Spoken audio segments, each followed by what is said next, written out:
Guys, and welcome back to my channel for our first Premier League preview stream ahead of the new 2022-2023, as crazy as that sounds, season ahead of Everton versus Chelsea tomorrow evening, afternoon, whatever time of day you want to call that.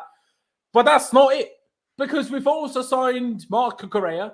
We're also getting rid of Marcus bloody Alonso. Finally, my dreams have come true. I'm gassed. I'm so happy. Everything's great. Phenomenal. Like, compare this to my mood after the Arsenal preseason game. Mate, you could have told me the season was cancelled and I wouldn't have given a shit. Like, I was so pessimistic. I was like, mate, we're barely going to finish top half. But now, things have changed. Number one signings, the vibe's just gotten different. I'm sure my personal mood has just changed. But yeah, I'm more hyped and more gassed. I'm very, very, very, very excited. And I'm also joined by two wonderful guests. Aaron, I'm not sure, is this your second or your third time here? Also, third. You want to keep your camera off or on? I'll keep it off today. All right, all good, all good. But there you go. We have Aaron back. Some of you might remember him, some might not. But first of all, it's great to have you back. Secondly, you excited for the season? Is it more of a load of pessimism, or whereabouts do you sit right now? No, thanks for having me. I appreciate it. I feel like today's news with Cucurella and everything makes it slightly more exciting now, because it's like you're building up to the start of the season. Tomorrow you announce a big signing, it gets the fan spirits up a bit, but the business we've already done with Koulibaly, Sterling, now Cucurella, building for the future as well with Chukwuemeka, that sort of thing. It brings a lot more excitement and it gets me a bit more optimistic on what we can do. I feel like there's probably maybe one or two pieces that we might be adding before the window ends, according to reports and stuff, but if we can get what we need to do done in that time, then it looks good to me that we could probably push on and get further towards the top two than further back towards the fourth and fifth. 100%. I mean, let's see how the season goes, I suppose. But no, I do agree. Things have certainly cheered us all up a little bit. And Pice, I assume you're on the same end of things. I mean, after Arsenal, we were all a little bit deflated, some more than others, of course. But I feel like the vibe's just gotten better. Like I say, of course, we've signed Cucurella, we've signed Chukwuemeka. We're hopefully going to sign a few more players, which we're going to talk about, of course. But things are better. Are you excited for the new season starting tomorrow, mate? Yeah, I'm definitely looking a little bit more positively towards it. I think, we're definitely starting to get some really good signings in now. I think there's potentially more coming in as well, which I guess we'll talk about. But yeah, I mean, Cucurella is a great signing. Obviously, there's questions again. All the pundits are already having a go at Tuchel and Chelsea. You don't need him because of Chilwell, da. But I'm sure Chelsea wouldn't spend upwards of 50 to 60 million pounds on a player if Tuchel didn't really have a plan for him or want him badly. So we're spending money quite smartly, I think. 3 of the signings that have come in, actually 4 into the first team, I like them all. Obviously, I've not seen too much of Carney, but he seems to be one of the biggest English talents in the game at the moment. So look, I think there's a real good balance as well. You've got Cucurella, who's 24, Koulibaly, who's a bit older, and Sterling as well, who's got that Premier League experience. So overall, I really like the mix of our signings. And yeah, I'm looking forward to the game tomorrow. I think Everton aren't in the best spot. Calvert-Lewin is injured as well, so that's a big plus. They've lost Richarlison, so I think it's a big opportunity for us to start the season with a good win. I bloody hope so. I mean, obviously, our record at Goodison doesn't quite suggest that. In general, I was going to say our away record, but just our away record at Goodison, really. And Everton also have a good start, a good record at the start of the season. To be honest, so do we. But it's just Goodison away. But we'll get to more score predictions and all sorts of things like that in a little bit. But yeah, let me just find something else, because there's a few other things I would like to get through. I mean, you've touched on a fair few things already there, boys, in terms of new signings. Now, before we get to Cucurella, I want to discuss ask Aaron a couple of more things. Now, what are your thoughts on Sterling and Koulibaly? Because a lot of people are excited. I'm excited. But there are a few people out there that are like, yeah, Sterling, is he that good? Can he really do it all without the crazy good team that Man City is? Is Koulibaly going to straight away, just going to, manage to mirror his performances that he produced in the Serie A to the Premier League? Or do you see both of those kicking in well? I think with that, you have to remember that Koulibaly's coming from Serie A, which is a very different style of football that they played there compared to in the Premier League. So it could take him a little bit of time to settle in, especially because he's gone from being in a 2-back to a 3-back effectively. So his role is going to change slightly. And with Sterling, when you think about the way that Pep plays his football compared to Tuchel, there is differences there as well. So he's had the preseason to sort of figure out how he goes about his position and what his role is. So it might take him a little bit of time in a more competitive environment. But I'm excited with both the signings. I think they're both great, to be honest, and especially with then the third edition, which was today. But I'm sure you'll probably speak about that afterwards. But the two initial, I think they're really good signings, and for the price that we got Koulibaly and Sterling for collectively, when you think about it, it was 80-something million for both of them, which isn't too bad at all for the quality that you get, and especially with the fact that they're on a longer term contract. So it's like we're planning to keep them for a good while yet. Sterling being in his prime, Koulibaly sort of getting to that age where you start to slowly deteriorate, but he's still more towards the prime than the deterioration. So I think it's really exciting for what's to come, and it's not easy to replace Rudiger. So Koulibaly coming in, taking the 26 in his phone call with John Terry was great as well. But yeah, just seeing how he gets on with it. Obviously, the shirt number can add a bit of pressure onto that with the history of it. But I'm confident they're both going to do really well. There you go. I would agree. Ladies and gentlemen, I saw someone ask, where is Clutch? Clutch will be back soon. He's not here at the moment, but show him some love. We all love Clutch. I'm not sure if he's watching or not, but we will certainly see him back soon. Do not worry about that. But what I do want to talk about is Marc Cucurella and Chelsea's club statement. Now, this is the greatest thing I've ever seen in my whole bloody life, because Brighton decided to be hilarious comedians when Fabrizio Romano and a few other journalists revealed, well, yesterday, 2 days ago, whenever it was, that basically an agreement had been found. And then they gave it all the big one, club statement, Marc Cucurella, saying that, it was fake news. Nothing has been agreed with anybody. And my favorite thing about all of this is that Fabrizio Romano himself is taking absolutely no prisoners and absolutely annihilating everyone. I'm a big fan. And then the fact that Chelsea copied it, basically, but just to turn it and say, yes, it is correct. We are signing Marc Cucurella. Absolutely brilliant. Absolutely brilliant. Now, one thing we have to mention, the transfer fee has gone up compared to what we were last talking about when we were streaming, because at the time, the reported fee was, just over 50 million. Then we found out it was supposed to be exactly 52.5 million pounds. But at that moment, it was Brighton being extremely adamant that Levi Colwill would join them on a permanent deal. Then we heard, okay, we would have a buyback clause, but all of a sudden things changed. And it wasn't going to be a permanent deal anymore. It was only going to be a loan. But how did we make that happen? We had to pay a little extra. That's what happened. But hey, if you think about it, if we gave them Colwill on a permanent deal, even with a buyback clause of 45 to 50 million and selling him now for 20 to 25 million, we would have basically paid 25 to 30 million pounds to get Colwill back in about 2 years. Now, we're just paying 7 million more to send him there on loan instead of ever losing him. So in the end, this is actually much cheaper. So people will ignore that and say, you're overpaying for Cucurella, but let the people talk. They will just cry after when we're great again. But I'm gassed. I'm very, very happy. I'm very, very excited with the signing. Now, do people say, we don't need him, we have Chilwell? Well, no, because Chilwell is injured. So, he's not injured, but he's not fit, is he? And if he is, I don't think we would have signed a 55 million pound left wing back, personally. I don't think we would have done. But Pice, what's your thoughts? Do you think in the end it is overpaying, or do you think it's basically a combination of buying a player and then making sure we keep another player, but still making sure we're getting him developed as best as possible? And in the end, that's a reasonable price, really.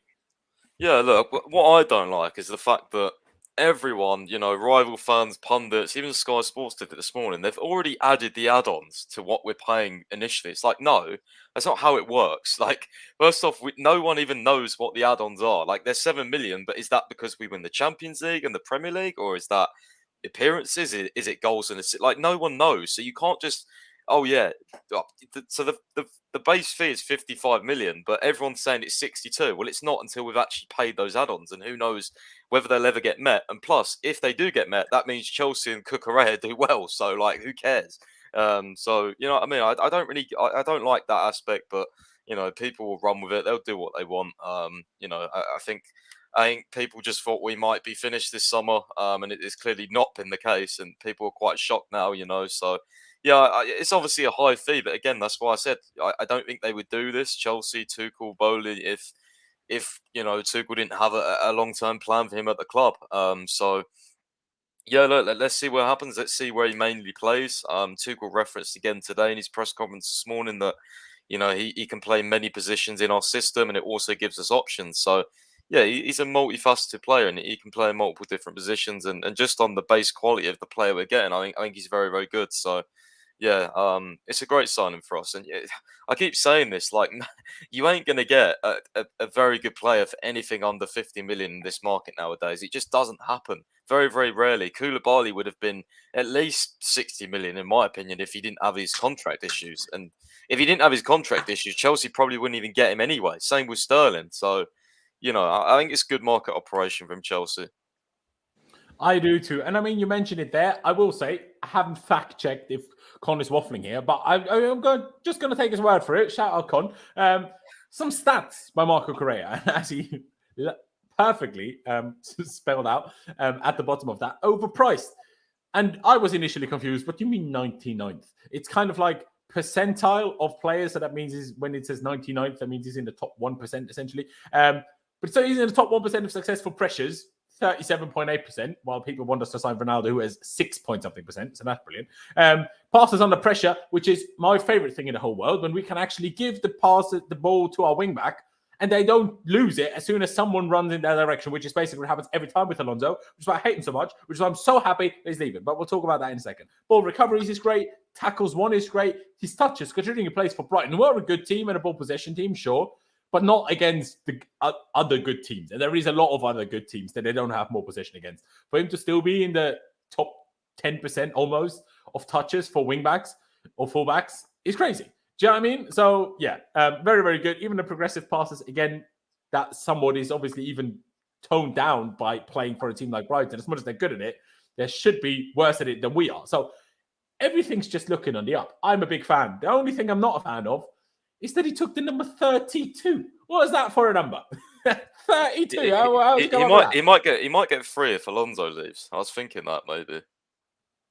Brilliant shout. Great shout. Yeah. Amazing. Please. Yes, there you go. Maybe that's it. Maybe I let him off for not slandering for his choice of number. But Aaron, you excited as well for the new signing? Because I know I am. Well, firstly, just a few days before this whole drama with Cucurella, there was the Oscar Piastri and Alpine drama, and I thought, yeah, this is top shit, Asri, and you're not going to beat this. And then up step Brighton, who tried it with Fabrizio and got sent to the gulag because he was so adamant, and they came out with, oh no, nothing's agreed. And then someone must have replied to him on Twitter, and he was like, let's see who's lying.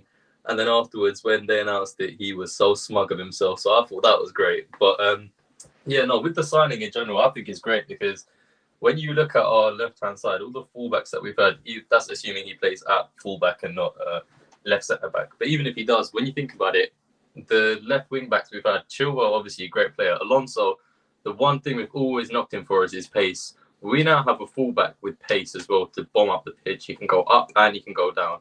And the quality that he displayed in the Brighton side, which isn't the greatest last season, and he managed to give the performances that he did, just to think about what he can then perform like under Tuchel and in a Chelsea squad that are actually pushing and competing at the highest stages in loads of different competitions. I think it's a great signing for 55 million as well. As you said, it's not easy to get the higher class players at a reduced price now, like under 50 million. So to get him for 55, paying that little bit extra, meaning that we actually get to keep Levi Colwill as well, which is great. It's just a simple loan, no buy option or anything like that.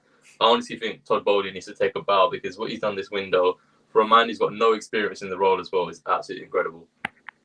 I do agree, mate. I absolutely do agree. And that whole discussion about Ben Chilwell, well, I do see what people are saying. Now, if Chilwell ever gets to where he was before his injury, then maybe potentially this could theoretically become an issue because one is going to get picked, one isn't. Yes, you could say, oh, always one's going to play and then the other is going to play. But you know Thomas Tuchel, he doesn't, if he doesn't have to, he would rather not change his defenders week in, week out. Do you know what I mean? But also with Cucurella, because you can play the left centre back as well, and with the 5 subs rule being a thing now, it more likely means that he is going to play a hell of a lot of game time, even if it means Chilwell's at the left wing back and he goes to left centre back. I completely agree. That's exactly what I was going to get to, because, I mean, even if we do still sign Fofana, which we hopefully do, and we'll ask Pice about any updates on that in a minute, but seemingly 3 young centre-backs are leaving us this summer. Obviously, Colwill has already been confirmed to go on loan to Brighton. Malang Sarr is, I think, all but confirmed to go on loan to Monaco. And it even seems like Ethan Ampadu is leaving. That means all of our backup centre-backs are kind of gone, if that makes sense, which makes Cucurella backup centre-back. And because Thiago Silva is 38 years old, he can't play every game. So even if Fofana comes in, then we have Azpi and Chalobah as kind of the backups, but neither of them is suited to the central centre-back spot, which means, what's his face? Koulibaly goes into the middle when Thiago Silva doesn't play, and then someone needs to play on the left. Now, could it be Fofana? Sure.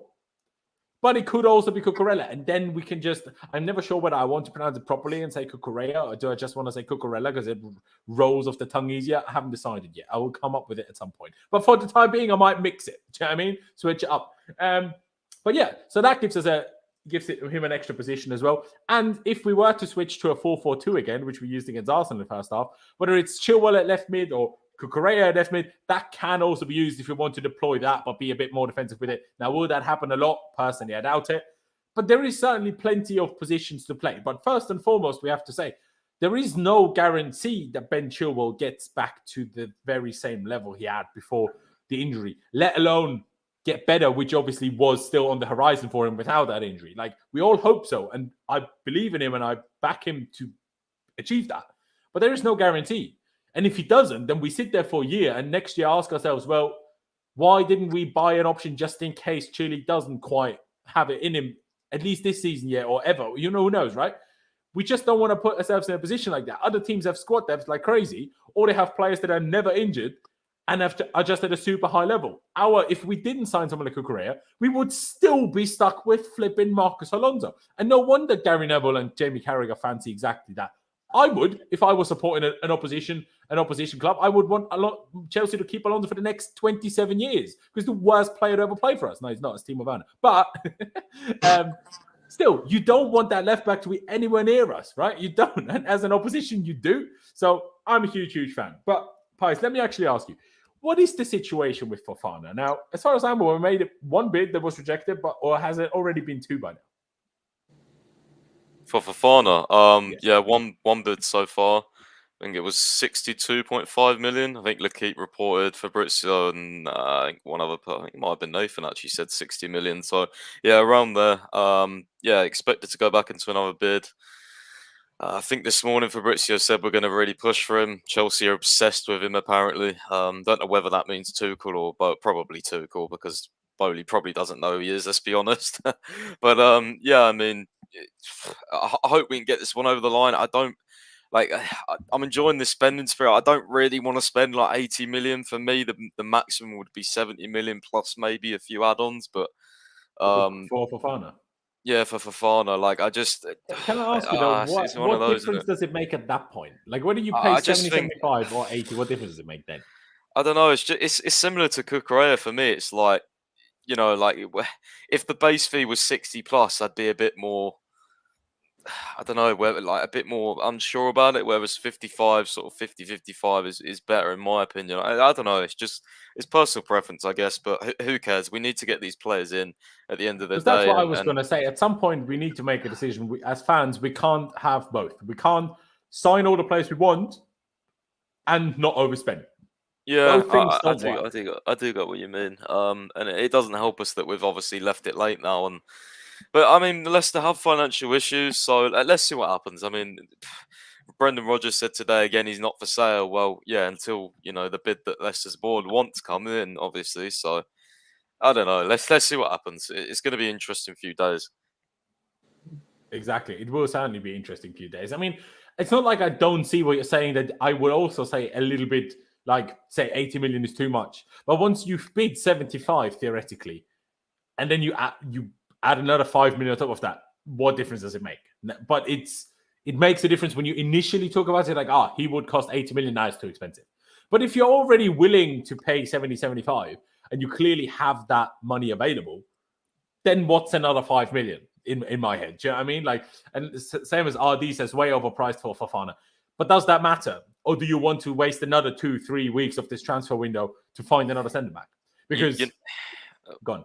Oh no, I was just going to say the thing is, right? If we don't sign Fofana, I feel like we're going to spend 60 million on Skriniar. So at that point, Kimpembe or something like that. yeah. So if that point, if paying that extra money for Fofana instead of Skriniar or Kimpembe, like, fair enough, I'm absolutely up for that. So yeah, I would probably do it, considering. I mean, those backup options, they're good. They're very good players, of course. But Fofana, he's very young. He's probably the best young centre back in the world. The only problem is his injuries. But again, that's the gamble Chelsea might have to take. Do they trust in the future that he'll be absolutely clear of injuries? Of course, no one is going to be. But obviously, he did have that big injury last season. So although a broken leg is always just purely unlucky. There's no tendencies when you have. Yeah, I know. I think he pulled his groin or hamstring the other day. So I saw people say, "Oh, look, he's injury prone," and so I was like, "Oh, it would just be such a Chelsea." It would just at least 5 million deducted off the price. The thing is, though, it would just be such Chelsea to, you know what I mean about our big money signings. Like, of course, Havertz won us the Champions League, but he's not really kicked off in the Premier League yet. With Kepa, like, it scares me, man, going into that 70-80 million territory. It really does. Every time we do it, they flop. So. But our expensive defenders have usually worked out. Chilwell has worked out. David Luiz was initially a very expensive centre back. Was overall a good buy. I mean, so expensive defenders have been all right so far.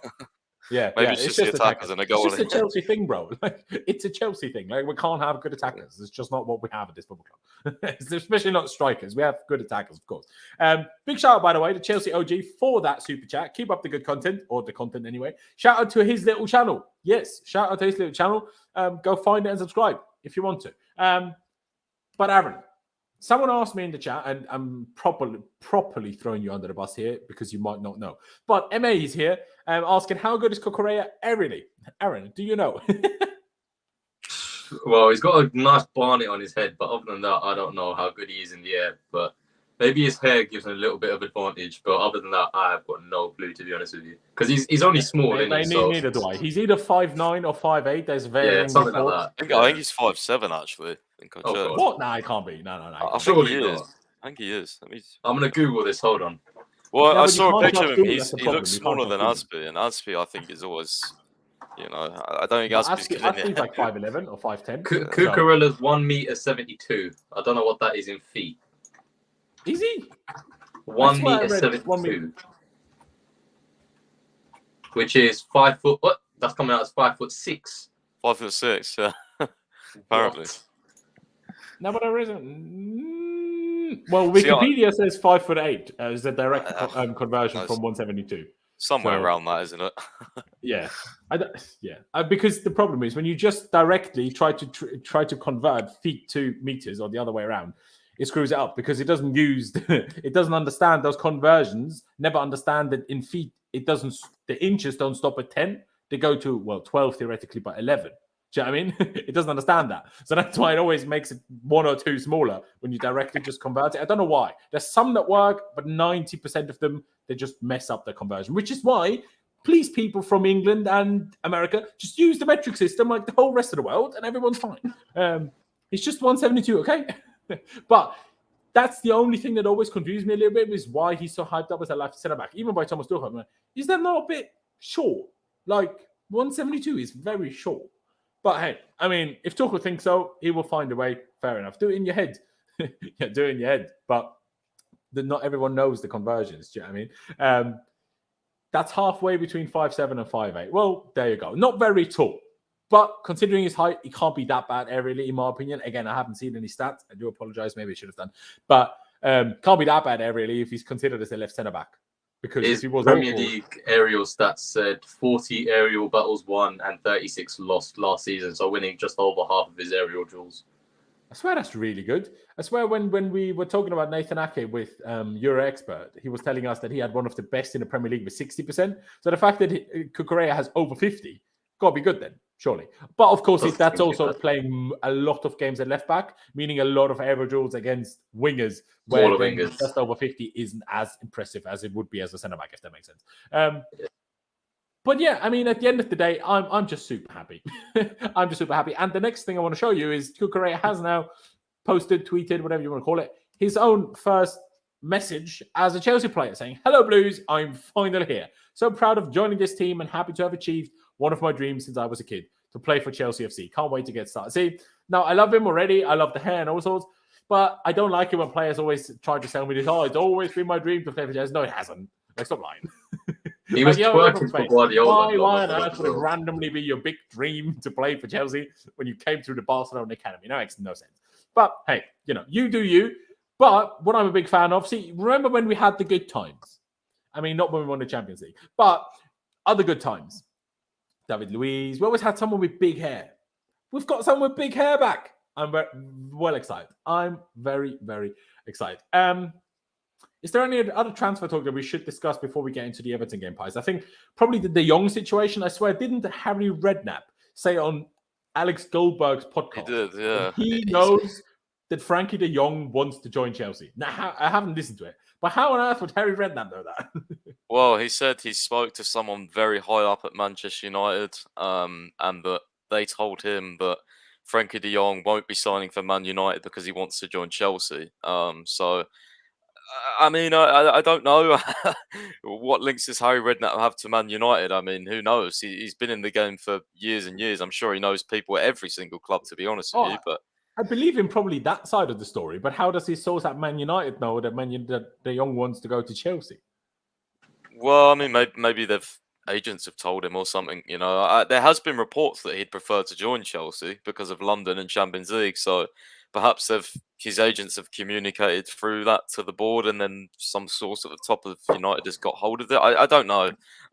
It's all probably very complicated, but I mean, he's putting out on blast, so he must be pretty confident, or it's an absolute nonsense story. It's either one or in between. But yeah, I also think with that, it's like, can you really is that really a risky thing to say when it's pretty obvious, right? Surely you would want to join Chelsea over United for the reasons I just said. But what I'm getting at is, didn't we also hear? I can't remember who said that now, but today, that the situation is that De Jong actually still wants to stay at Barcelona, but if he can be convinced, then his destination is most likely Chelsea. But for this moment, he still prefers to stay at Barcelona. So that doesn't tell me he wants to go to Chelsea. That tells me he still wants to stay at Barcelona. Yeah, but wasn't one of the selling points that Chelsea were willing to pay all of the wages that he still owed from Barcelona as well? Which I'm not a fan of, by the way. I mean, if we do that, that's absolutely million. outrageous. That's like just signing Carney again. Like, what the hell is that? Like, that'd be ridiculous. Unless we include it in some sort of bonuses in his wages, maybe. You know what I mean? But if it's just almost a sign-on fee, you can have what you like. Then why leave Barcelona? You know what I mean? How can that be an incentive to leave? Do you know what I mean? What? The thing is, for me, is he's got to make a decision. He's either got to take a wage cut or he's leaving. Barca don't want to sell him, but at the end of the day, he's not accepting this wage cut. So for me, I wonder if he will take a wage cut. I feel like he might end up doing that because Dembele did that, right? He was like, "Oh, I'm not signing a new contract." And that's you mean for Barcelona? Okay. Yeah, for Barcelona, and then it was like, "Oh look, don't worry, we'll accept." Dembele wasn't asked to half his contract though. Isn't he on I think he's on really low though. I think he's on really, really low. So, was he on really, really high before? Yeah, he was. He was on 400k or something, wasn't he? 400k, something like that. Barcelona are mental. Yeah, De Jong's on 550k euro or something like that. I read, so it is ridiculous. Well, there you go. Maybe De Jong is convinced of that as well. Who knows? We'll have to wait and see. Now, Pies, before I ask Aaron that question, would you want De Jong? Because now that we've signed Chukwuemeka already, who, because he's training with the first team, involved in the first team squad, and we signed him for 20 million, there's going to be some game time for it. Then we already have 4 other midfielders in Jorginho, N'Golo Kante, Mateo Kovacic, and Conor Gallagher. If you then add Frenkie de Jong to that, now for me personally, Frenkie de Jong auto starts if he joins. I think that's how good he is personally. I'm not sure instead of who he starts. That's a different discussion.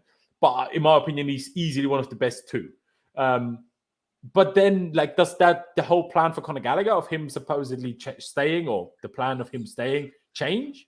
Because I feel like if we sign De Jong and we're still using Chukwuemeka, surely or Cons, as he likes to be called, surely Gallagher would just get no game time whatsoever. Yeah, So I agree. I agree. I think Tuchel actually said this. I can't remember what preseason game it was, but it was like he likes Gallagher, but like he said, I can't remember the exact quote, but it kind of hinted to him maybe later on in the window. Like, I think he said like we'll see what's best for him later on in the window or something like that.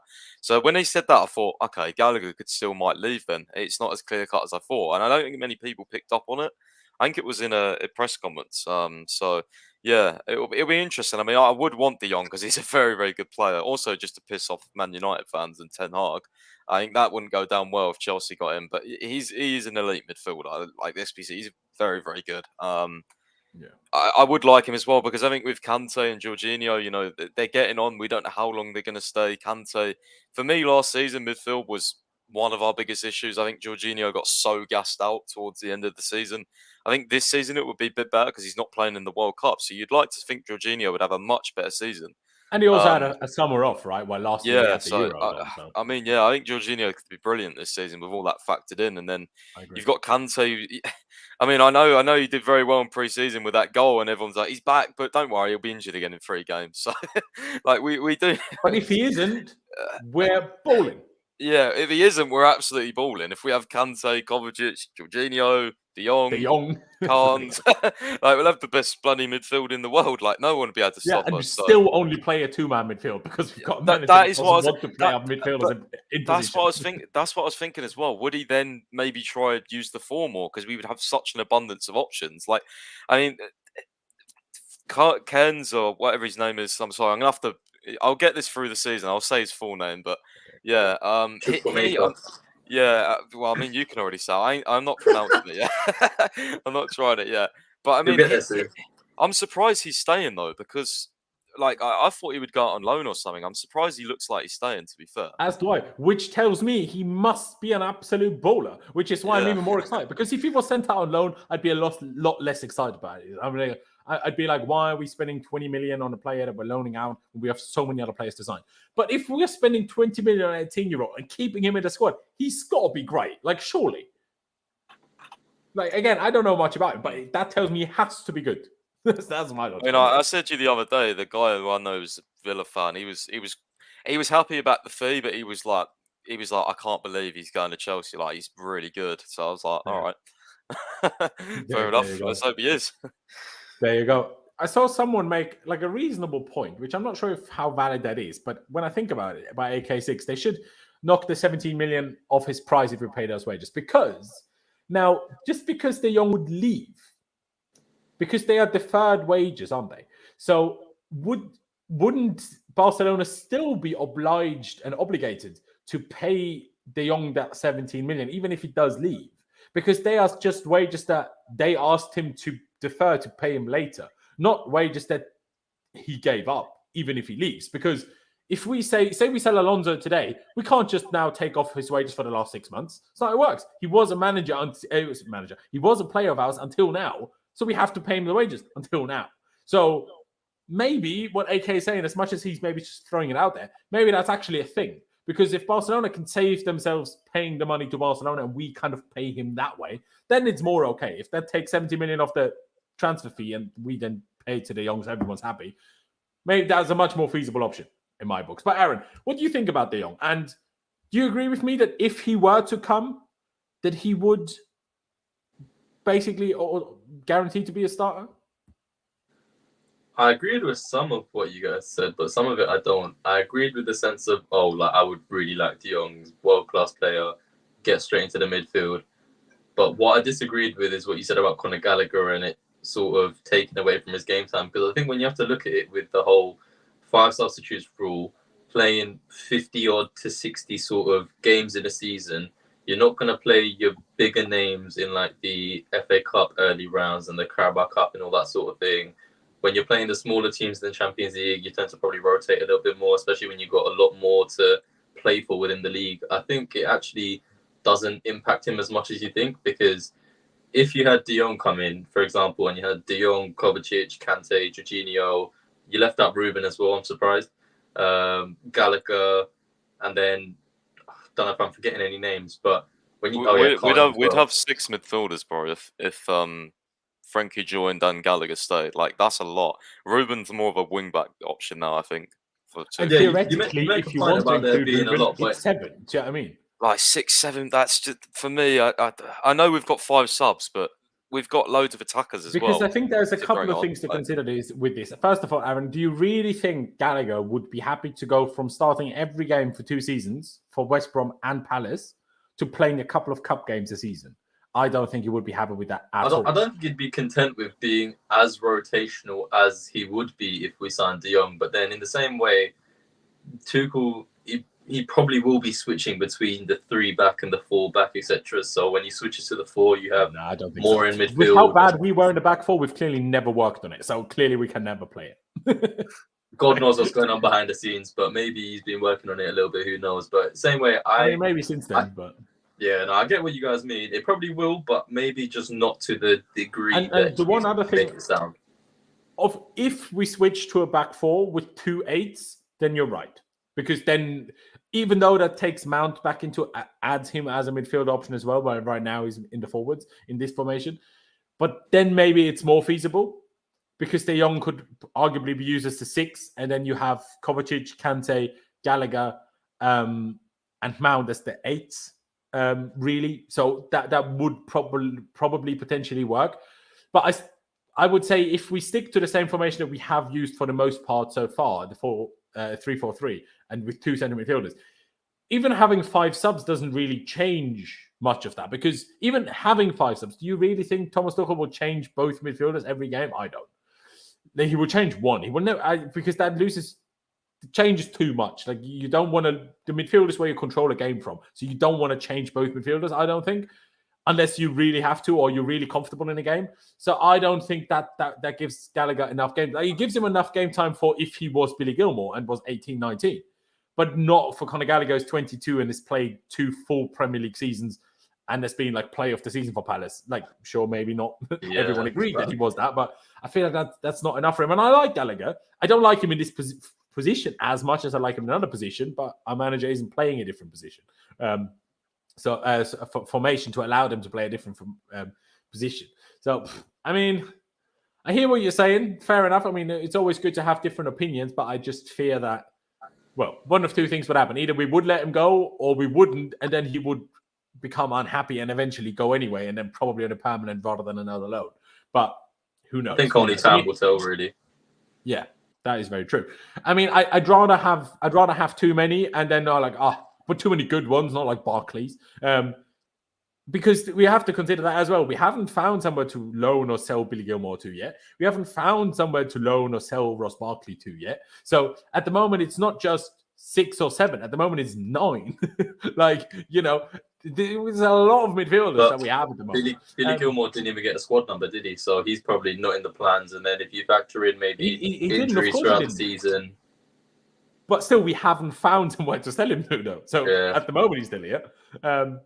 Or loan him to. Because AK06 is asking, is Gilmour leaving? Yes. But I'm surprised that you haven't known that yet. Because the day he was sent to the under-23 squad in pre-season, it was basically like everyone should have known that day that, he will not be in the squad this season. Like, otherwise he wouldn't have been sent to the under-23s. Working for Billy Gilmour as well. A lot of links with Everton for Billy Gilmour because Lampard is a really big fan of his. Yeah, they're just. But they're also trying to sign back Idrissa Gana Gueye, aren't they? So will they then also want Gilmour? And the geezer from Lille. Yeah, they're just. I was going to say he's having a medical today. It's like £35 million or something. So yeah, but they're trying to register him in time to play tomorrow as well. We did for Cucurella, but I don't think he's going to get a minute. Is he? Like, has he even had a pre-season with Brighton? I swear he hasn't. I don't know. I have no idea. And AK06, absolutely not. Absolutely not. 2 more things before we finally get into the Everton game. Aubameyang. Now, Pice, I think we need to have a chat about this online, not just in our group chat, so people will have a bit of a laugh about this. This is painful. Aubameyang. Because I want absolutely nothing to do with it. I would rather Ronaldo than Aubameyang. That's how much I don't want Aubameyang. Number one, I think he's been on a 6-month holiday in Spain and he's nowhere near as fit as he was at Arsenal. Number two, he was Arsenal captain and was already a twat in the dressing room. Imagine when he's not captain. Do I want He was treated unfairly, though. A lot of Arsenal fans say he was treated but unfairly. we treat everyone unfairly. Look at our forwards. No, but like, I mean, in the dressing room though, like apparently, like it wasn't all like Aubameyang was a T word, like you just said. There was a lot to it. Like Arteta was as well. Was he like, getting that treatment because he was a T word? I don't know, but the thing is, like I said to you the other day, like I wouldn't want it. I wouldn't want him at all if Tuchel wasn't here. But for like a couple of years, I think he'd be all right. I think he's. I've always liked him. But by that logic, Pulisic should be much better because Tuchel had Pulisic at Dortmund and he ain't any good. Yeah, but I don't know. Just factor in the fact that Aubameyang also has a tattoo of him in an Arsenal shirt on his body as well. So that would be a really I can't like. I'm not. I would rather Depay. I would rather Depay, but you know, if I ain't gonna be like throwing my arms up in the air if we get Aubameyang. Like I don't know. I will throw my arms up in the air, but at the end of the day, I can't control it anyway. So if it happens, and we'll see how it goes. But if someone asks my opinion, I certainly do not want Aubameyang. I feel like we will get one of these, like, I don't know, is it rogue signings is not the right word, is it? Like one of those signings where we're like, you know, like that's a bit Chelsea, like still, you know, like an Aubameyang on loan or something. You know what I mean? Yeah, just like a stopgap. I don't know. What I think we should be doing, why don't we give Mikel Antonio a call? Because now that they've signed Scamacca, isn't Antonio not starting every game? I swear Antonio will be a phenomenal backup striker. Wouldn't everyone be very happy? Wasn't there some sort of link to Jamie Vardy as well? Yeah, see, I love Vardy, but I just don't think too old. I don't think he suits our system well, to be honest. He's more counter-attack, you know. He scored, by the way, I was looking up his record last. He scored 15 Premier League goals and he's 35.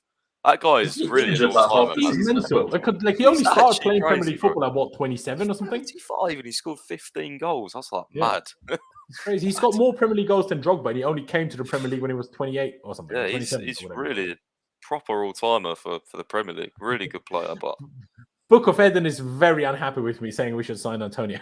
It's just a random name. Now, but quickly, Aaron, I mean, you mentioned your thoughts a little bit there on Aubameyang, but I'd also like to go back to Ronaldo because Nathan Gissing obviously told us in the stream the other day that he heard that we might make a late move for him later in the window.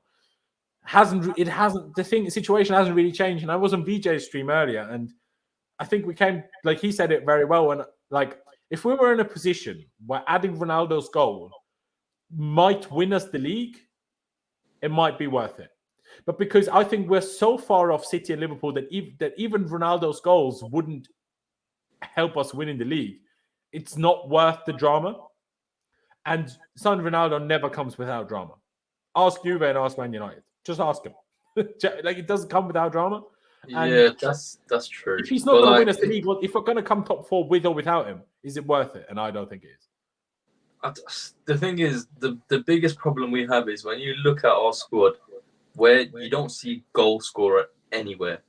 And Ronaldo is, by definition, goal scorer. But the drama, the hassle, all of that he brings as well, it's kind of like you don't really know. But if we're really desperate for a goal scorer and we can't find anything else, and that's like the last resort, then I mean, who's really gonna say no? Like in that situation, Aubameyang's a goal scorer, bro.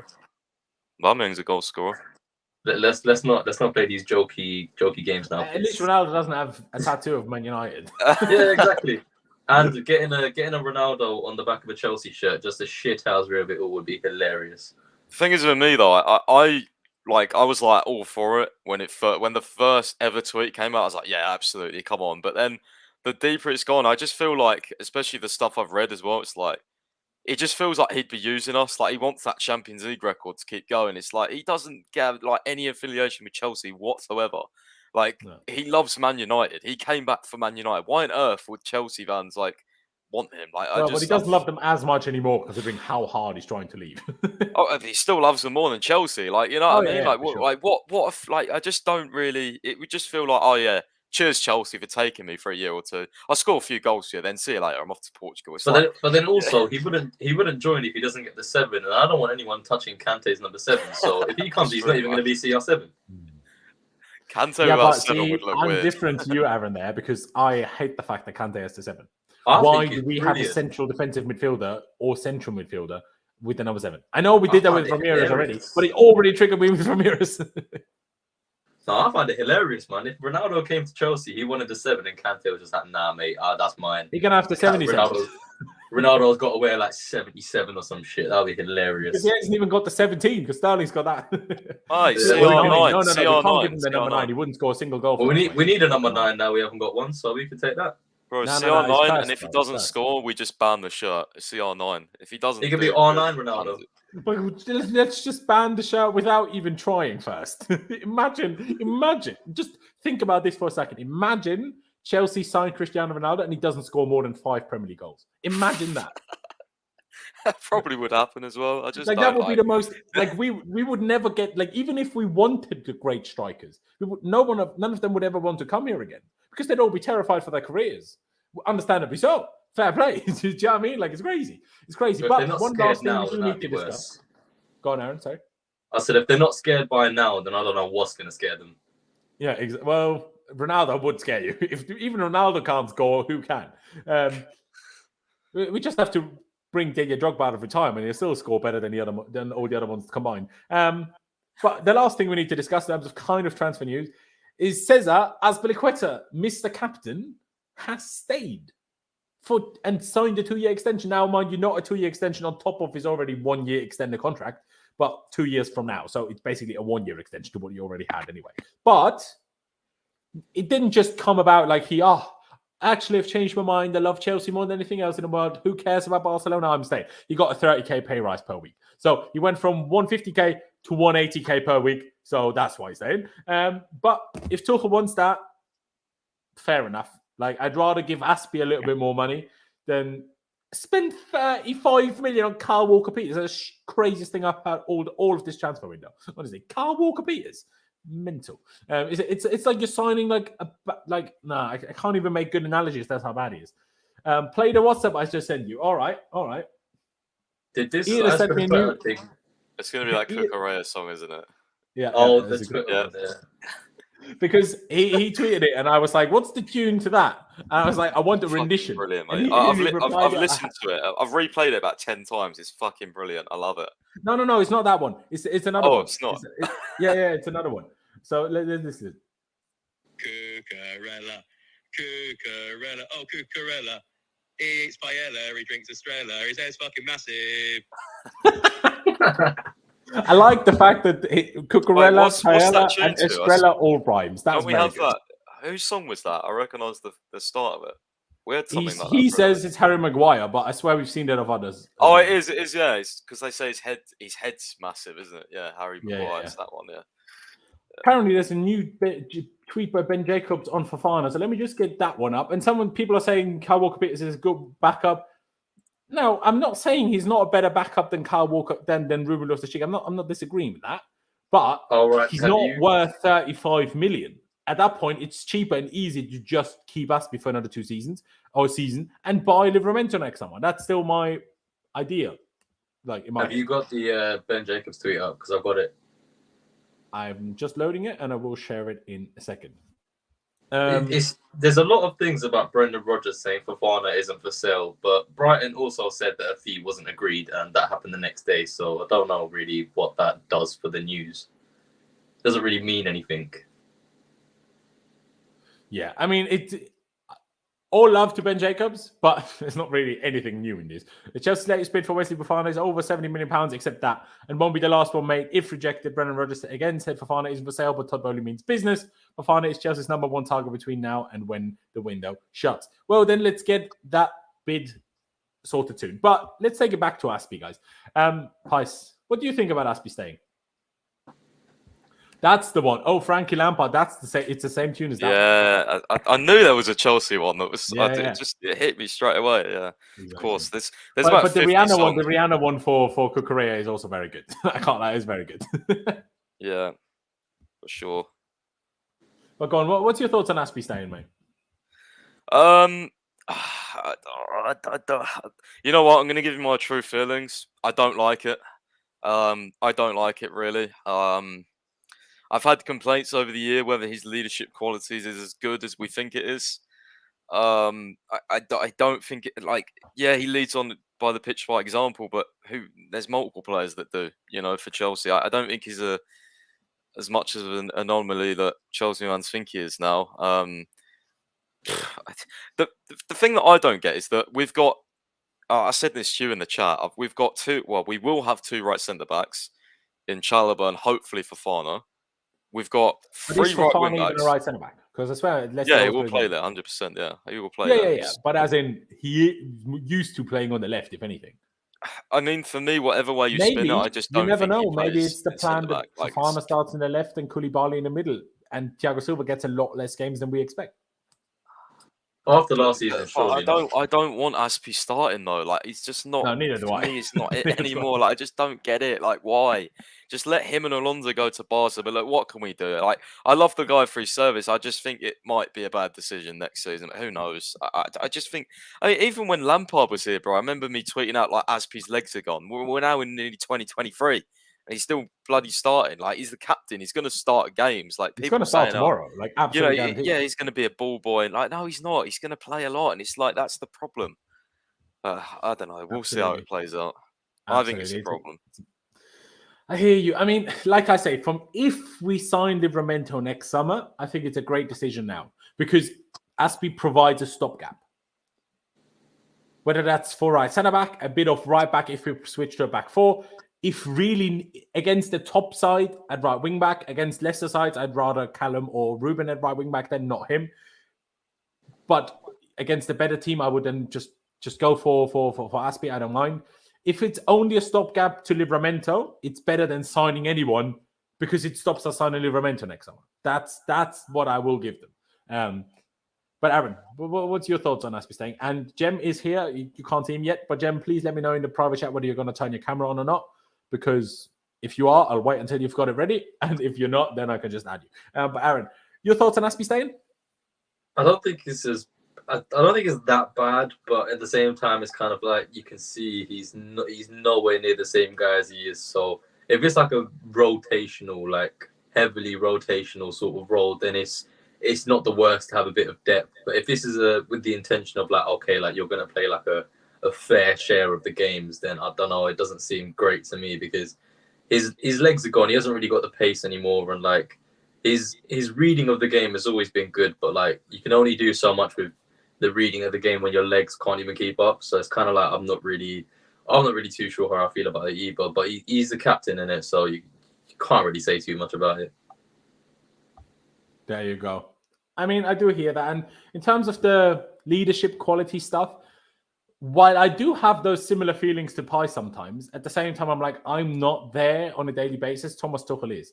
And if Thomas Tuchel actually wanted to keep him as badly as it seems, then that tells me they can't be to underestimate those leadership qualities. Otherwise, why would he want to keep them? But Jem, welcome. He's just come out of the shower. That's why we don't see his wonderful face. But I appreciate you very much for popping in, mate. I hope you're well. I won't give you the chance to go over everything because we haven't even gotten to Everton yet, and we've already been streaming for an hour. But just because that's our topic right now, thoughts on Azpi staying? Happy? Unhappy? What do you think? I think the thing is with this is that it originally looked like he was going to go, and obviously we're still trying to sort out the position at right centre back, and on top of that, we've not also provided any backup to Reece James at right wing back as well.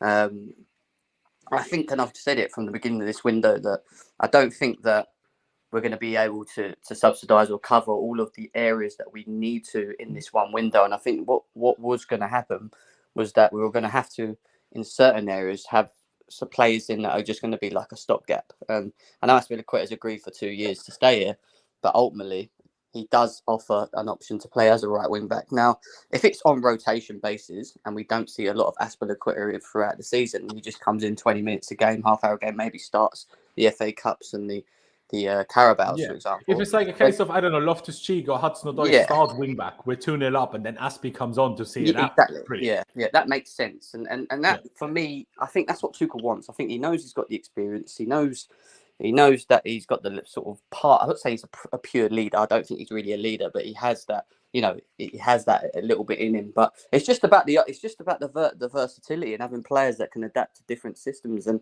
he can play right centre back. He can play right wing back. And I just expect him not to just have as many minutes as he did last season.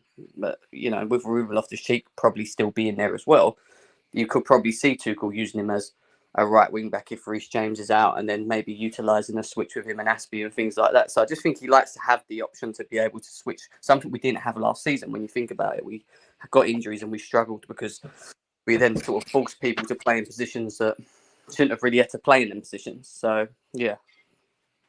Fair play. Fair play. Now, another tweet that we should probably highlight by Simon Phillips, and Simon Phillips has had a very good summer in terms of getting his information correct. Now, in this case, he's not saying anything like finalized or saying anything concrete like this is happening. I know it.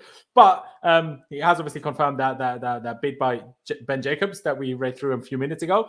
He said, I'm told talks have intensified today and Chelsea are confident that this bid will be accepted. If not, they will keep going. He also says Ampadu to Leicester has been mentioned to him, but nothing advancing yet. I mean, personally, I feel if Ampadu doesn't get a shot this season, he probably never will. But a Premier League loan is probably his best shot at still ever getting a shot at Chelsea, if that makes sense. But yeah, I mean, I wouldn't mind Ampadu going to Leicester, really, if it helps them, I don't know, replace Fofana somehow. But yeah, if Chelsea are confident, I'm a big, big fan. One last thing I've realised again that we haven't mentioned yet. Alonso leaving. What a day. What a time to be alive. Gerard Romero, as much as I hated him the last month or 6 weeks, today, my favourite journalist in the whole wide world, he's told us Marcos Alonso is going to Barcelona. It's the greatest day in history of Chelsea Football Club. I'm so excited. I'm so happy. Finally. I've been waiting for this day since 2017. And it's finally here. 5 years too late, but better late than ever. He's finally going away.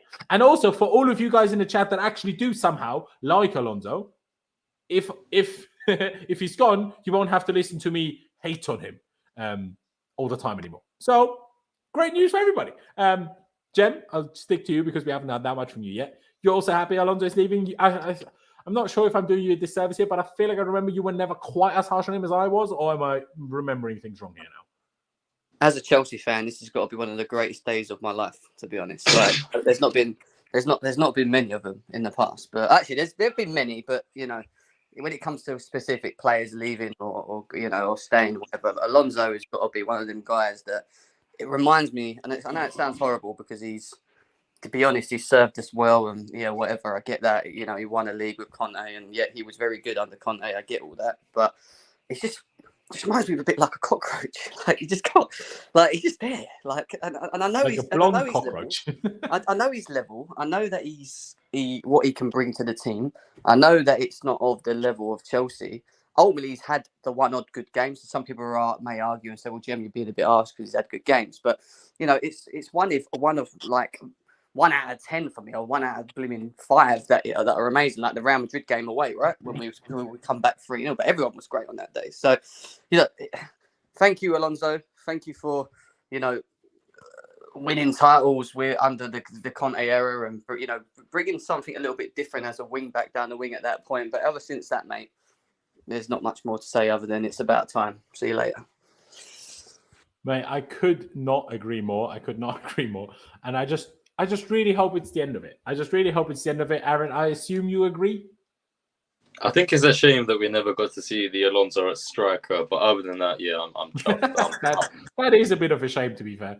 I would have much preferred to see that over the last 5 years than him playing left back. So it would have been a good little cameo appearance just up front for one game, just to see I can bang a goal. But other than that, no, I'm really chuffed that he's going because it's very long overdue. I think it's a good 2-3 years overdue at this point. So to finally be able to get rid of him and just not have that aggravation of watching a Chelsea game and worrying about Alonso it's brought peace into my life.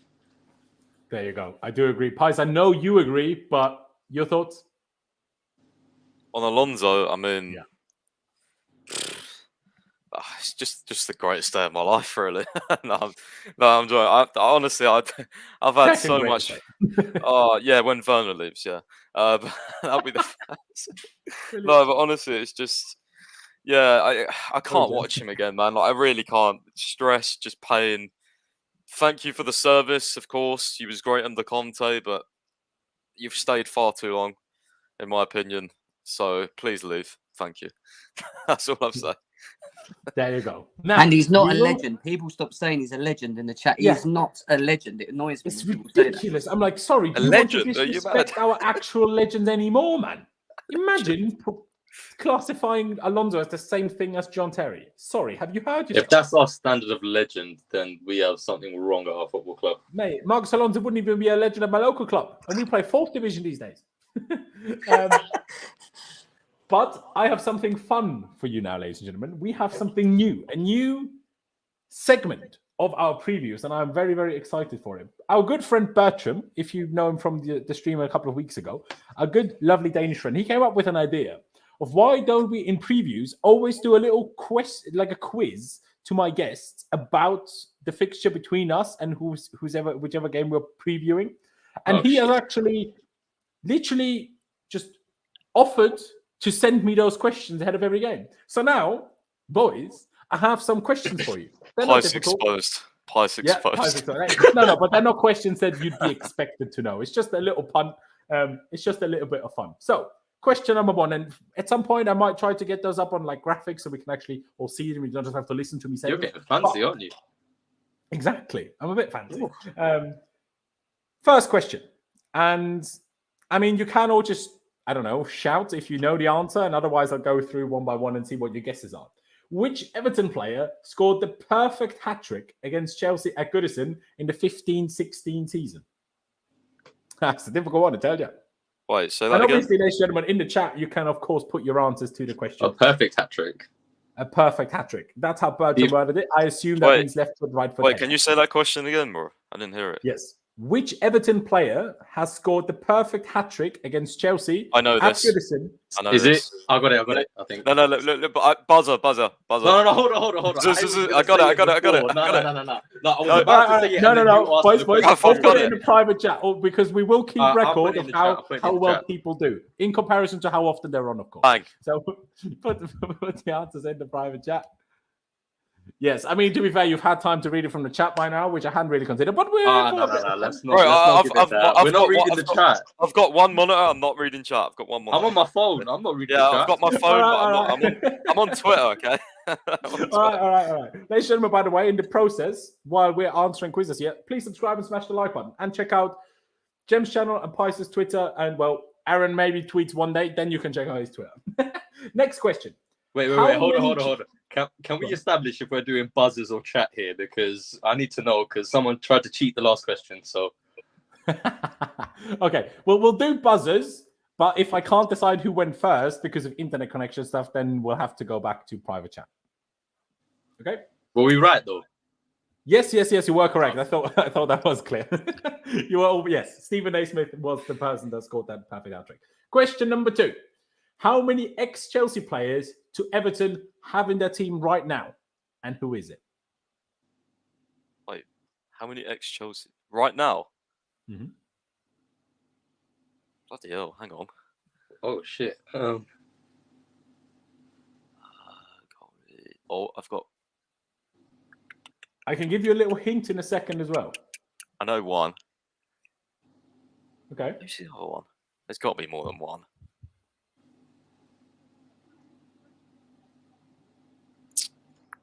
No, I only know one. So does that mean you're going to go with one or do you give up? Just remember, Lawrence said, "Who is it?" So it's obviously one. Are you talking as of now? Like this squad? Yes, Are you- as This of one. today. This one. It's. I know who it is. It's obvious. It's got to Yeah. be one. I'm going with one. Okay. No, Jem, what are okay. you going with? Huh? Are you going with one as well or what are you going with? I'm going with 2. 2. Okay. Aaron? I can't even think of one. It could be 0, theoretically. No, it's I'm just guessing. But so Jem, if I asked you who is it, you wouldn't have any names. No, I'm just guessing right now. Okay. Pice, you said you have a name. Who would that name be? Begovic. There you go. Oh, That's shit. the correct answer. It's 1 and it's Bang! Begovic. Let's go. 2-0. on, 2-1. I don't know. Fair play. Well done, Got it. everybody in the chat as well. I've seen 2 people that came up with the correct answer, so I appreciate that. I will keep an eye on it. So someone said Lampard, fair enough. Exactly, that's what I said too. Blimey hell, man. That's not fair, is it? Yeah. Jem was also correct. Jem also gets a point. Well, I'm Right. getting skipped here. Question number 3. And it's a little bit of a trick question because there's kind of 2 answers. But if you come up with either of them, I'll let you have it. Who was the last player to transfer between Chelsea and Everton? Either direction. Who was the last player to transfer between both clubs? Begovic. Surely Begovic. Nope, it No, wasn't because from he Chelsea to didn't Everton. go from Chelsea to Everton. Oh, yeah. He went from thingy, didn't he? Of course he did. Bournemouth. And I buzz in. Bournemouth. Ross Barkley. Barkley Yeah. is correct. Yeah. Barkley is the Wow. last permanent Come on, transfer. Can I That's just a- point out, that's a I long said, time can I ago, buzz in before the answer was given? So It is No, true. It is true. I just said it. Yeah, I did hear you say that, but then he shouted it out. So if you just copied Barkley, how would I know whether that was your answer or you just copied him? My Fraud. answer. Your answer, yeah? Yeah, I was said that was my thinking- answer. Ross Barkley. Yeah, it was your answer. There you go. Thank I you. understand. Yes. But does anyone know the potential second answer? Because I just gave you kind of a hint. Ross Barkley was the last permanent transfer between both clubs. Right, so we're thinking of a loan. I've got an answer, but I think it might be wrong, and I don't know if he came from Chelsea. Did he go from Chelsea? Let's do a buzzer between you now, Aaron and Hussein. Aaron and Hussein. That's both of your names. All right, I'm buzzing in. I'm buzzing in. All right, go for it. Is it Samuel Eto'o? No, That's a good guess, that is. Oh, it is not Samuel Eto'o. I don't think he went directly from us to them, I think. Yeah, that's what I was thinking. I'm thinking, where did he? I think he might have played at Trabzonspor before and then back to Everton. I think that's how it might I know have he been. scored against us and started celebrating, so I was like, fuck you then. Exactly. But a lot of people in the chat have actually got it wrong. Kurt Zuma on loan. Oh, of course, yeah, of course. Zuma. Shit, I keep thinking of attackers for some reason. I think they're attackers as well. Yeah. No, There you yeah. go. And This is a good we have question. one last question. It's a bit of a long question, so you can just shout, like, you don't have to get all of them right. But basically, the question is, name the last 10 players to score in this fixture between Chelsea and Everton. Not necessarily, like, regardless of who's at home. So for Richarlison. both teams, who are the last 10 players to score in this fixture? Jared Grantwaite. Richarlison. Lampard. No, not in the last 10. Diego Last Costa. Also not in the last 10. Oh shit. Ramirez. Also not in the last 10. How far back are you guys? Think more recently. Think more recently. I think like 2018 or something. Hazard. Weirdly, not Hazard for some reason. What? Pedro. Brilliant. Pedro is correct, yes? Yes, Pedro. William. Correct, William. Yeah, William would score, wouldn't he? Think like more recently, current squad. Well, You still And have, you said Diego Costa wasn't on there. yes, but you still have 2 of this current Chelsea squad. I don't even remember his score for us last season. No, neither do I. Did we Was it score? Jorginho? Yes. Jorginho, 5. Jorginho, Mount. one more from this current squad. Rudiger. Mount. He's not in the current squad, but no. Fuck's sake, I'm trying to think In of this current COVID now. squad, Who did we play? Azpilicueta. No, that Also was not Burnley. Azpilicueta. That was Burnley. Pulisic. Is it Pulisic? No, no Pulisic, no. In this current- Kovacic. Kovacic did score Yeah. one, yes. did Actually, score there was 3. Sorry. Then there's another one from the current squad. So we're at 6 now, 6 of the 10. So you're getting Alonso? there, boys. You're getting there. Alonso? No, not Alonso. I've seen a couple of correct answers in the chat already as well. What the hell? I can't think now. Ruben? No, not Ruben. Jem's just saying He's- names. So fans that are not from England, he's their favorite player to hate. I'm not from England. He's a favourite person. No. For fans not from England. Ah. Yeah, who Mason Mount. do all the Chelsea fans from America always hate on? Pulisic. Kai No, Havertz. They love him. Timo Mount. Werner. No, Sorry, Paz, what did you say? Mount, surely. They hate Yes, Mount. Mason This is Mount. Mount. That's How many it. times have I Yeah. said Mount? Oh my god. Yeah, I swear. Did you Yeah, say to be Mount? fair. I'm man, you ages said ago, Mount, you yeah. said I've Mount. said You're a Mount. bit Yeah. quieter than the other two. I sometimes don't hear you so well. I'm very sorry, bro. I'm Wow. very sorry. So we have one more is an own goal, so that's difficult. And then we have one more Chelsea player and two more. Not sure how this is 10 then, but anyway, seems like 11 to me. But one more ex-Chelsea player, gave you a hint there, not in the current squad. Giroud. And two more Everton players plus one on goal. Olivier Giroud.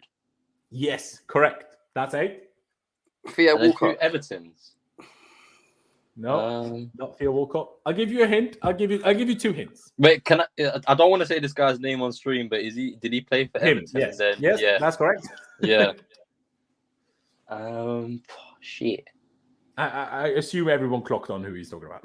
Is this last one an Everton player? Yes. Wait, is this the own goal one? No, aside from it, I'll go one that's proper goal. Oh.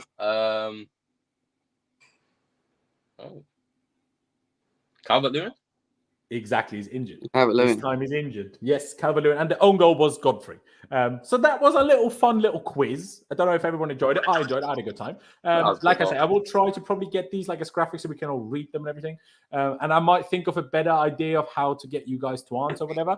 But this was the start of the season. So I think we had a lovely little chat. But I think you need to figure it out so Price doesn't cheat again, because obviously, you know. it was- Bro, whoa. The fraudulence. The Whoa. fraudulence.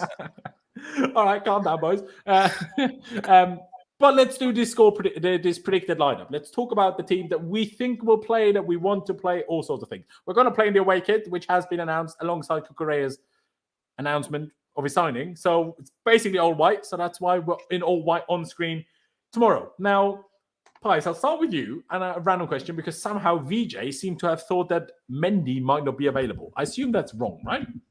I I've hadn't not heard seen of it. anything about that. I have no idea Yeah. where he's seen that. Exactly. So I would assume we're all in agreement that Mendy will start, even though he wasn't great in pre-season. Considering Kepa is on his way out, it's probably unlikely to start, right? Would you agree, Aaron?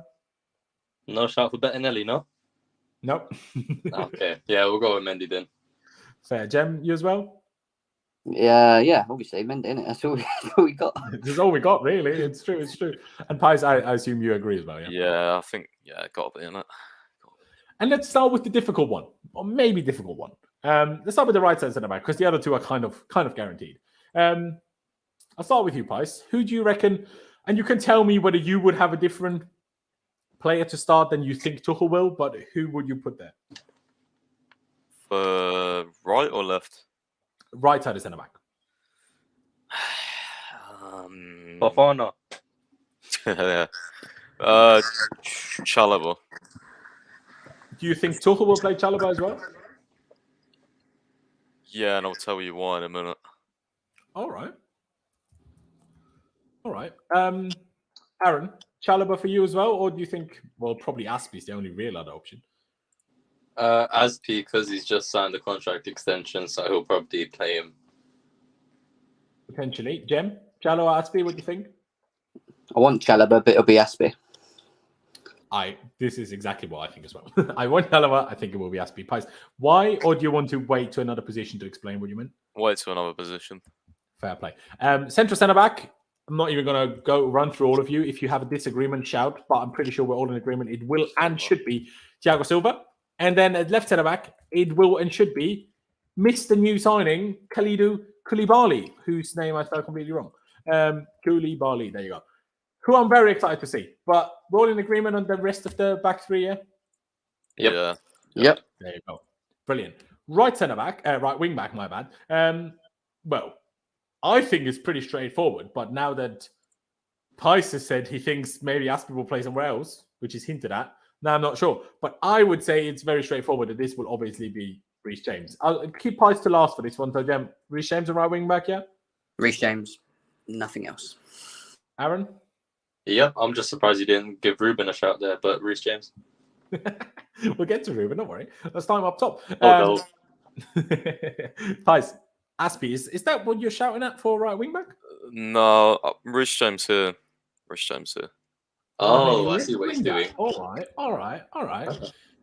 that's what we're going to get to next. And something we need to probably discuss, as confirmed by Sky Sports and as reported by other journalists, Cucurella was registered in time to be selected for the squad tomorrow against Everton. Has obviously completed a training session with the squad this afternoon. But will that be too early to start? I would assume yes. But considering we got not confirmation, but the report by Gerard Romero that Alonso will be the next Barcelona player, Alonso sure looks like, properly on his way out. So would you start a player that's basically, inches away from agreeing a move elsewhere? I don't know. And that's where Paisa's shout probably comes in. So Paisa, just go with you first. Does that mean you think Azpi might play left wing back? Either him or James, to be fair, but I think Azpi probably more likely. I know they've both played there before. Don't really want it to happen, but I just circumstances. Don't think Emerson plays there. Alonso would be shocked if he starts. Apparently, he said his goodbyes this morning to the team while did he? training. Too? Yeah, some few Spanish sources. I don't know whether it's true or not, but we'll soon see. Chilwell, I don't think starts. So I think that only really leaves you Azpi unless. Yeah, Kennedy didn't even get a Premier League number, so I think it has unless Cucurella starts. Yeah, exactly. So that's why I just don't think he's starting. So, yeah. It's a tough one. Oh, sorry. It's a tough one. I mean, Jem, now that Paisa said that, do you think it makes some sense there? Do you think it could be Azpi there or then switch maybe with James? Or do you think it might be Cucurella? I think Cucurella will get minutes at some point. I don't think it will start. I do not think also that he'll play Azpilicueta at a position. I just don't see him doing that. And I don't see, if Alonso's gone, which he is, Chilwell, he seemed a bit reserved in starting. May give him minutes and just switch him with Cucurella. That could happen. The only other option you've got is Emerson. I think Emerson might. Who hasn't played a single second of left wing back in pre-season? Always played left. That's why I didn't put him there. He's never played there for us. Tuchel. Yeah, he has. Not for Tuchel. But this is Thomas Tuchel, and we don't know what he's going to do with who because we've not seen these players play for him. So I've got a feeling that he might utilise him there. If he doesn't, the only other real option you got is Kennedy, but he ain't got a number. So how is he playing? It's a bit up in the air, isn't it? So I'm going to say Cucurella gets minutes, but I reckon if he doesn't start, then I think it's either going to be Emerson or Chilwell, one of them two. Fair. Now, if I had to force you to pick one of them because I can't write down three names, who would you pick?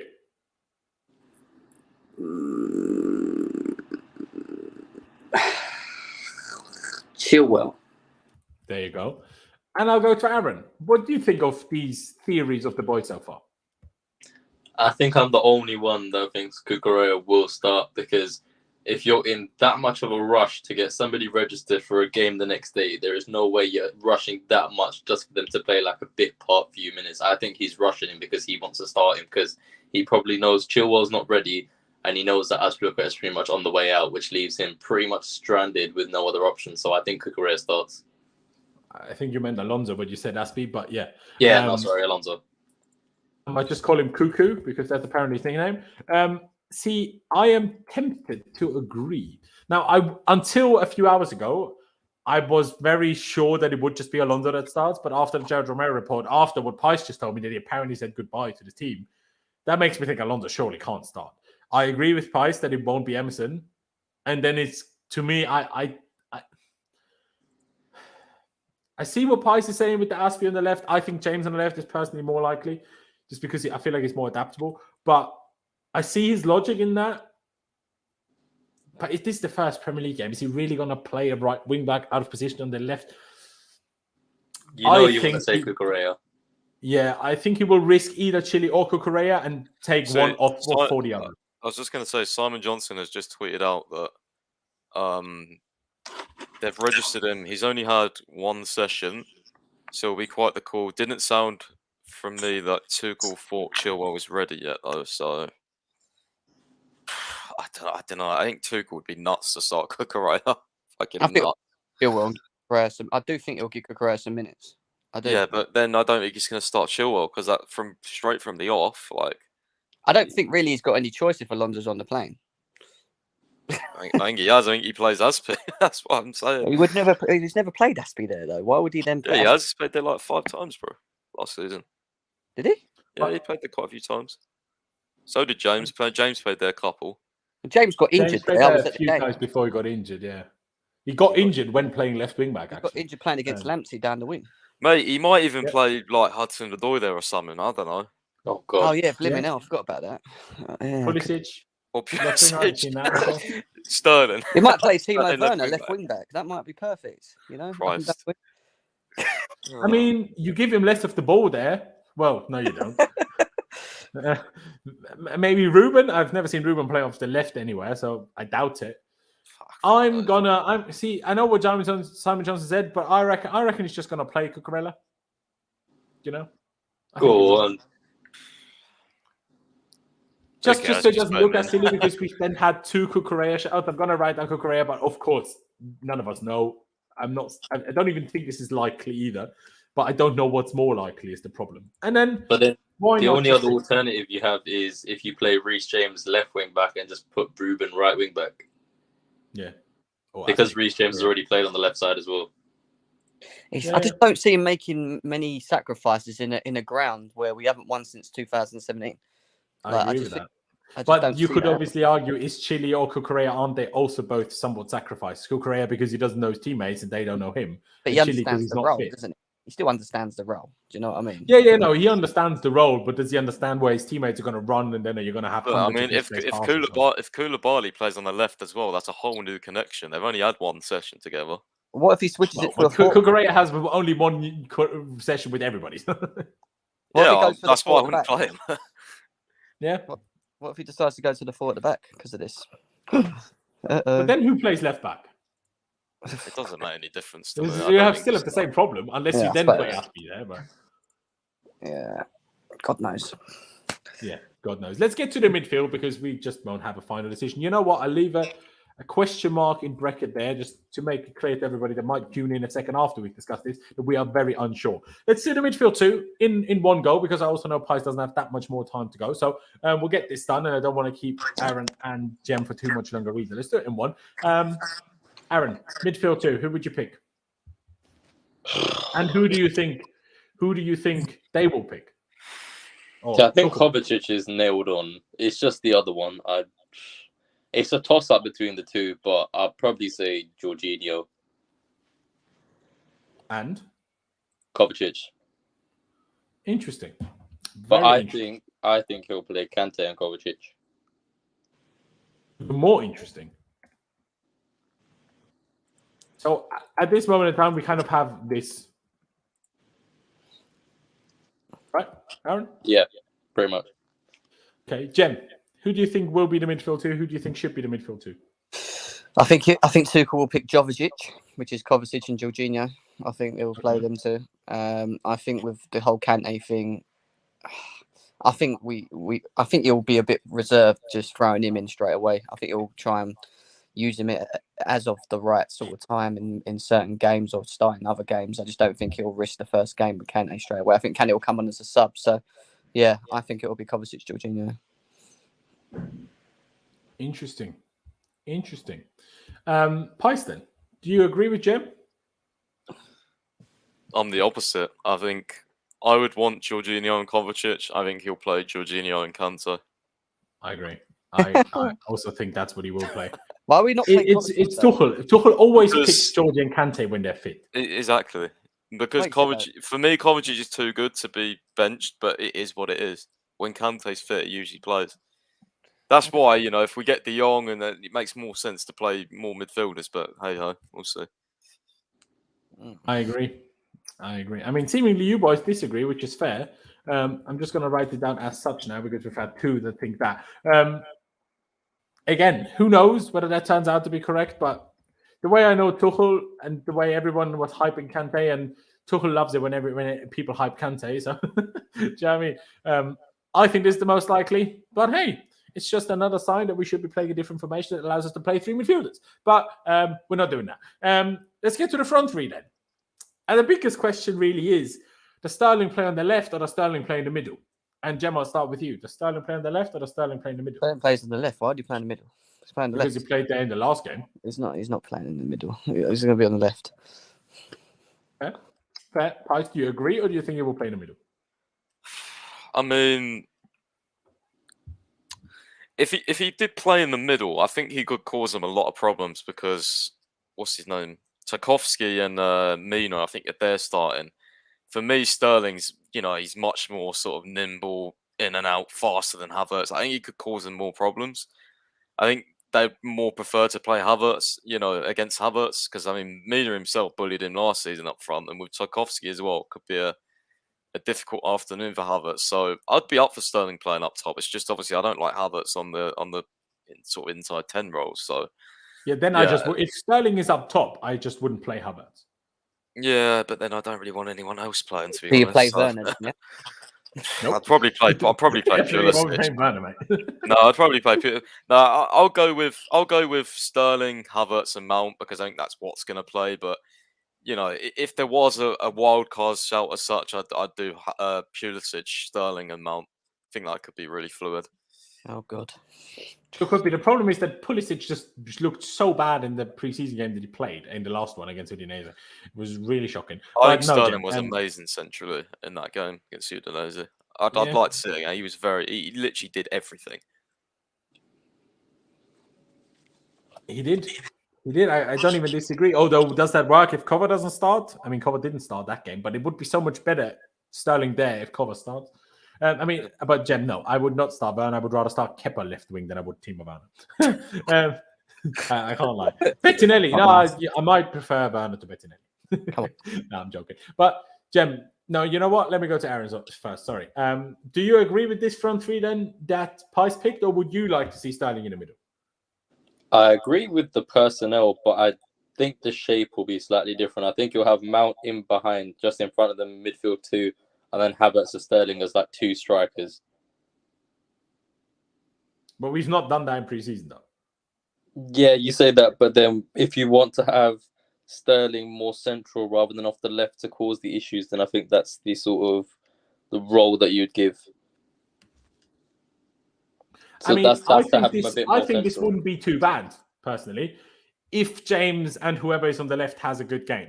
If this is Azpilicueta, if this is even Chilwell, if this is Reece James out of position, then we can't do that, because then we need someone that actually does the attacking off the left. I'm going on the basis of it being the fullbacks that we've actually picked. If it's anyone else, any sort of other duo, then it reverts back to the other way. Fair. Jem, what would you think about this idea? I actually think it will switch to this in the game. I don't think we'll start like that, but I think the one thing that we will see a lot this season is like alternations in the system in between games, and I think this is something that could happen with Sterling and Havertz being sort of closer to each other, and then maybe Mason Mount just doing what he does, which is just being a bit everywhere, if that makes sense. I think Havertz, Mount, and Sterling makes sense. I'm quite interested to see how it works. I still have my reservations on our forward line, personally, even with Sterling. But yeah, I think this is what he'll do. Fair. Now, Pice, what would you think of this? No, not for me. Not for you? Well, I mean, it doesn't really matter, does it? Really, because it changes all sorts in game anyway. So it does. I just think Mount behind the two, like if Sterling and Havertz stay like central, I just don't think it works. I don't think Havertz is very good at linking up, to be honest with you. And Mount isn't. Why does really... it make him good here, though? Well, you know my thoughts lately. I don't think he has been good there. So I started. Well, I was saying wildcard shout Sterling up front, but Havertz. Making Havertz sound like Timo Werner. What's going on? Let me know. Mate, he can't hold the ball up and he can't link play. What's that about? He's not been good for months in the Premier League, so he's on fraud watch for me. But we'll see. We will see. I mean, I also think that our system doesn't allow anyone here to be very good. Otherwise, why was Tammy poor? Why was Giroud poor? I mean, I know people say Giroud wasn't poor, but how much did he really do under Tuchel? Nothing. Lukaku was poor. Havertz is poor. Are they all just poor, or is it a system? I'm just saying. I think it's chemistry. Yeah, but they've played together for long enough that they should have chemistry. That's my point. If they don't, why don't they have chemistry by now? Because certain individual players that play in the system can't play this system, and that's why you don't get the chemistry from the three. And that's why I keep saying people like Sterling that come in the team who are versatile and can adapt and are able to do many different things in that position will work better with a Havertz and Mount, because their games are not limited. And that's why I keep saying, if you look at Ziyech, it doesn't work in a 3. He always has to play in a 4. Timo Werner can't play off the left. Pulisic should be able to play off the left or off the right, but he's just inconsistent. Like, it's just an issue. I think it's a personnel issue. Agree. Yeah. I completely agree. It's most definitely an issue. I'll just stick with this then because I probably think this is the most likely that he'll go with. Did Simon Phillips tweet again? All right, I'll go check. But yeah, I think this is probably the most likely. So, 2 more things then, ladies and gentlemen. Number 1, start with asking them. If you had to pick between Aubameyang and Ronaldo and the pie, no, ignore the pie, just Ronaldo and Aubameyang, who would you get? None. And if I added the pie, would you still say no, or would you say the pie? I don't even like him. I mean, if I was forced to pick out the 3, probably Aubameyang, personally. But even then, that doesn't make me happy. Fair enough. Fair enough. Hey, it's fair. It's absolutely fair. I mean, a lot of people in the chat, one saying CR37, brilliant. Aubameyang, Oba, Jem, you're delusional. We need a goal scorer. Yeah, look at how that happened with Lukaku. Yeah, yeah, exactly. Like not so many goal scorers. Exactly. And by the way, Simon Phillips' tweet is not that exciting. I'm not going to get it up. All he said is Todd Boehly has been in talks with Leicester and Barcelona again today. Brilliant. Ship Alonso off, and sign Fofana. Whether that means someone like Depay or Aubameyang, I don't know. Oba had a 42% conversion rate versus Ronaldo 11%. In what time frame are you talking about? Like, what? Like in their career, in last season, in the last 10 minutes? Like, what are you talking about? You can't just throw in stats around. But let's do some score predictions. Will we break the Goodison Park curse, Aaron? Yeah, we're going to win 4-0. 4-0. I'm all here for it. If you're wrong, you're getting clapped. I'll fly to Austria and I'll let you do it. Don't worry. Brilliant. But no, I think 4-0 because they've got piss all up front. They lost Richarlison, Calvert-Lewin's out, so what they got Anthony Gordon and Alex Iwobi. That does not scare me one bit. And I think we'll go out with the intention of like setting the tone for the first game of the season. I think it's going to be a lot of intensity. So I think 4-0, just absolutely rampant, just smack them one. Very interesting. Very interesting. I'm a big fan of this statement as well, the proper Chelsea derby. I like that. Pepsi Gardenia has confirmed that he meant all season. Aubameyang had a 42% conversion rate. That tells me, because he scored a good amount of goals, but not crazy amount of goals. That tells me, why did he not have more chances? Which would tell me at Chelsea, he would have 1 chance a game and probably fluff it. But also think about how much each of them actually played, because half of the season Aubameyang was barely playing at Arsenal. So he's played a lot less minutes, had a lot less chances. Wasn't he playing until like November? Well, not really. He was playing bit part, I think, because wasn't that when he was getting switched out with Lacazette quite a lot? Mate, I don't even know. I don't follow Arsenal that closely. I can't even lie to you. Oba was fire for Barca. Don't get it twisted. Now, fire is a strong overstatement, in my opinion, but also it's La Liga. So, like, and what? It's no different to all the. I mean, I know that's Depay as well, but Depay has done good things, at least for the Dutch national team. I mean, okay, we maybe shouldn't hold Aubameyang by their national team playing for Gabon. It's probably very difficult, so fair play. But one score prediction is 4-0. Jem, what's your score prediction? See, even though it's a dodgy ground for us, has been for a while, I think it's probably the perfect time to go there, because like we just don't know how fit they're going to be or how ready they're going to be. First game of the season. At the same time, well, from what Tuchel's saying, Tuchel seems to think that we're a lot ahead than what we was in Florida. He seems to think that we're near enough ready. So, going based on what he's saying, I reckon we should win this game. So, I'm going to go over 3-1 Chelsea. 3-1 Chelsea. See, I'd be okay with that. I'd absolutely be okay with that. Pice, what do you reckon? I don't know. 2-0 Chelsea. But I am slightly scared because I've read that Everton have not lost in the last 10 seasons opening game at home, I think. Until now. Yeah, I don't know. Now, When's the last time we won at Goodison? When we won the league or what? I can't remember. 2017, April. Right, so if we win tomorrow, we'll win the league. Nice. That's what I'm saying. So we're not winning tomorrow then. Exactly, We're yeah. winning the league, that's for sure. Probably going to be like 1-1 or some boring crap, Yeah, yeah. or we'll lose. I'll be as realistic and also saving myself from disappointment. I'll say 1-1. It's going to be just a repeat of whatever we did last season. I know we lost there last season, but I mean in general of how our games went. We're going to have chances. We're going to bottle them. We're going to score one. Then we're going to concede one and fuck. So, yeah. I reckon we're going to draw 1-1, unfortunately. But hopefully I'm just wrong and you guys are right. And we'll sit here tomorrow, have an absolutely wonderful time. But, ladies and gentlemen, we will round it out here. We still have 250 people watching, which I massively appreciate. So if you haven't already, please be sure to subscribe. We're getting very close to 15,000 subscribers now. So if you're new here, please be sure to subscribe. Smash the like button as well on your way out. That really helps me spread these videos out to more people. And that's how we grow as a viewership fan base, I suppose. Jack calling me negative.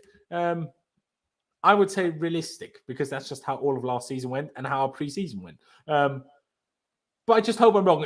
I'll honestly be sure that, or I'll honestly be honest. I'll be honest. It's honestly more of a case. I just want to protect myself because I sit here, yeah, we're going to win. I get myself gassed. And then we draw 1-1. I'll be so annoyed. And if I already prepare myself for that, I'll be a little bit less annoyed. That's basically what I'm doing. And I just really, really hope that we won't draw 1-1 or lose, obviously.